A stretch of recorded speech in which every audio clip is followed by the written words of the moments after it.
Yo, what's up guys, it's your boy Damage here, and this is the third set of post-commentaries for my 3v3 tournament. So, recap, I lost winners round 2, got sent down to losers extremely early, and I found out that my opponent is another Japanese player by the name of Stackgear. And at this point of the tournament, my hopes were kind of going low, just because I know that Japanese players have a lot more experience in 3v3. They know, they're a lot more accustomed to it, as determined by my game with Scion. So at this point I thought, well, it's been a good run, but I decided to play out the match anyways. However, I decided that for this game, since I was up against a Japanese player, I that last game I had with Scion kind of got me realizing that the priority spore strategy wasn't gonna work against them, so I had to pivot onto another strategy. And I haven't used Moody yet, so I decided to stick with a Moody strategy. So this team I haven't brought to the tournament a single time yet. So this team has a Poison Heal, bulky attacking Magon, rocking Distortion Bomb, Ephemeral Trickster, and Grace of Mana.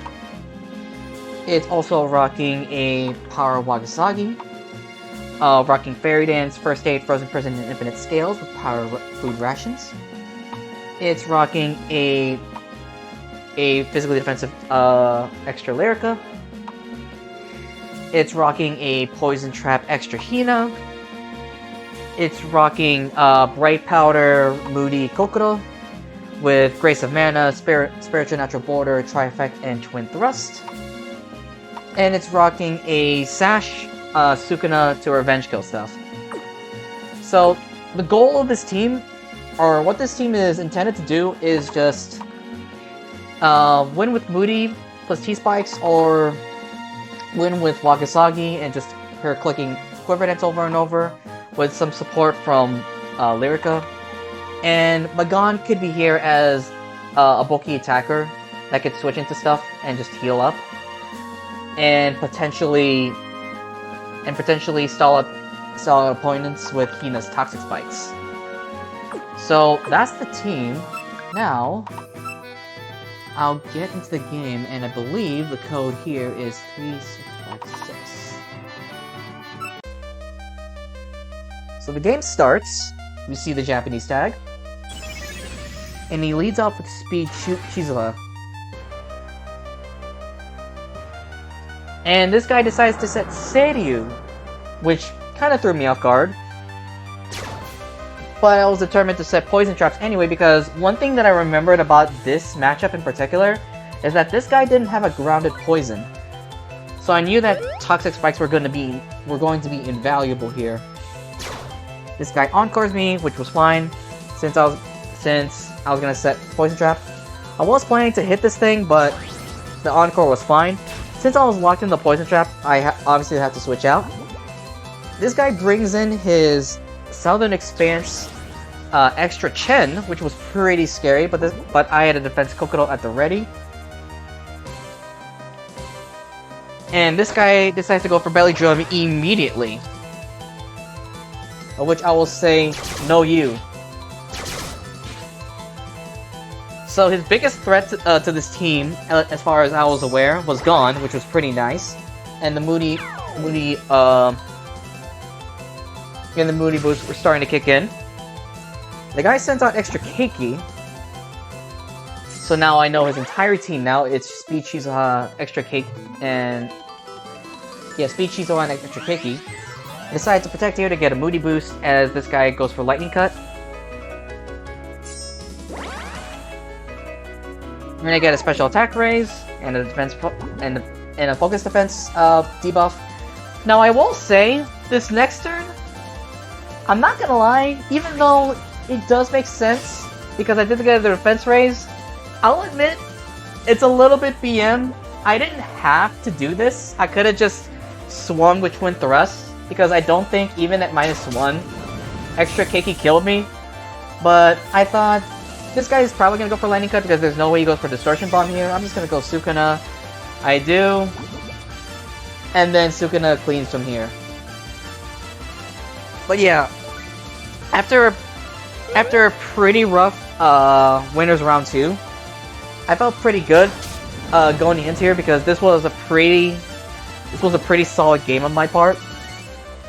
There was no bullshit happening, just a clean game, clean W. So after I won there, so now my opponent has a bit of impression of what I'm going to run, and I decided to take a little bit of a gamble here.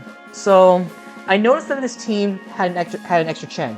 He saw that in this game, extra Chen didn't work out at all, and I decided to take the bet that he wasn't going to bring a Void type in the next game.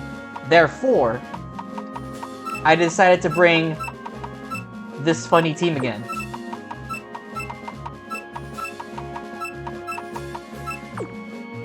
Because, again, I was making the bet that this dude wasn't going to bring a Void type. So again, I'm going to go through real quick. We got Roleplay, Eject Button, Koishi. We got Trace, Spore, Ellen. We got Golden Hairpin, Tsukasa. We got AV, Extra Hina. We got Sash, Speed, Junko. And we have Strawdell, Maini.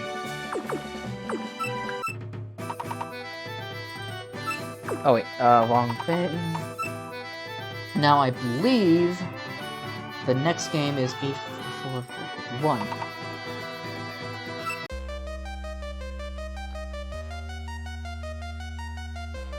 And I will say, okay, I'm not gonna say whether he has something for the strategy yet, but I'll say the game starts and he goes into Power Okina.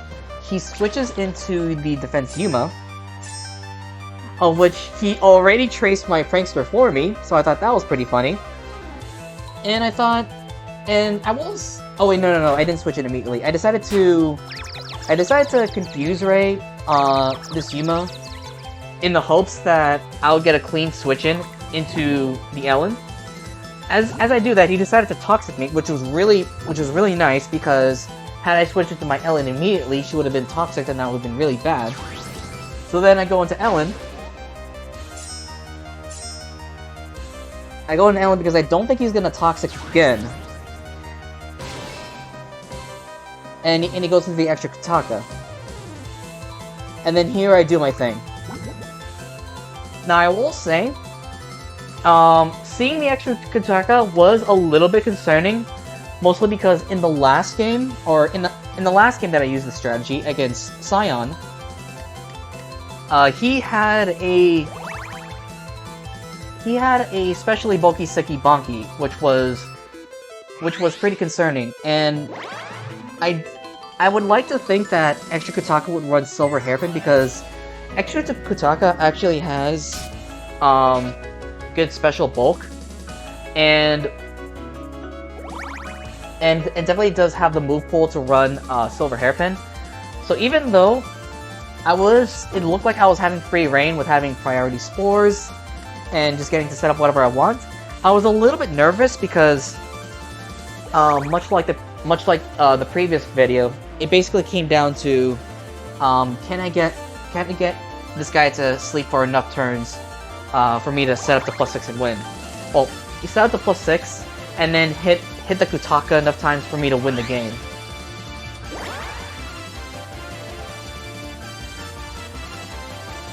And this guy was waking up at... There were some times where he was waking up pretty early, so... I will say this situation, even though it looked kind of boring, was pretty tense for me. Because... yeah, again, it just came down to... can I get enough turns to swing? Because...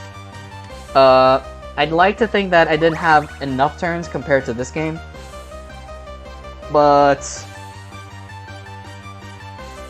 let's see, I set up sub again, this guy's asleep, and I think at this point, am I at +4 or am I at +6? Okay, I was at +4, and I need... okay, and I nasty plotted once more.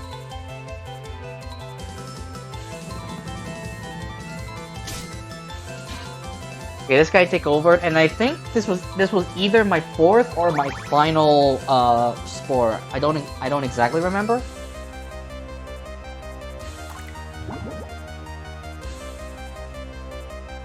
So I spore here, then I sub, hoping that he doesn't wake up immediately.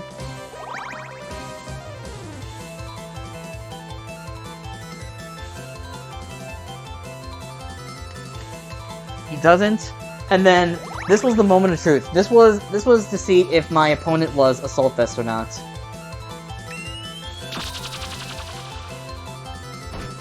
And I'd like to think that he wasn't, or maybe he was. But what was nice here is that, compared to the last game with Scion, because I was able to get to +6, I was able to 2-hit KO this Kutaka. 2-hit KO his only illusion resist. Because, if you saw what he had previously, his only other 2 Mons, or only other 2 puppets, were Power Okina and Defense Yuma. So at this point, I think I had this game in the bag. Oh wait, I think I remember now. That wasn't my final spore.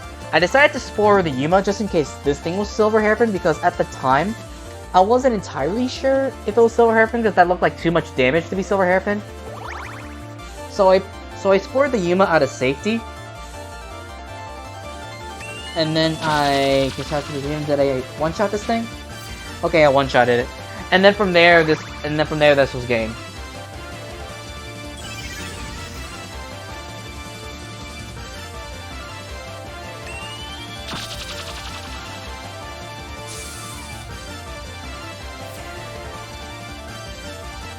And with that, I went past losers round 2.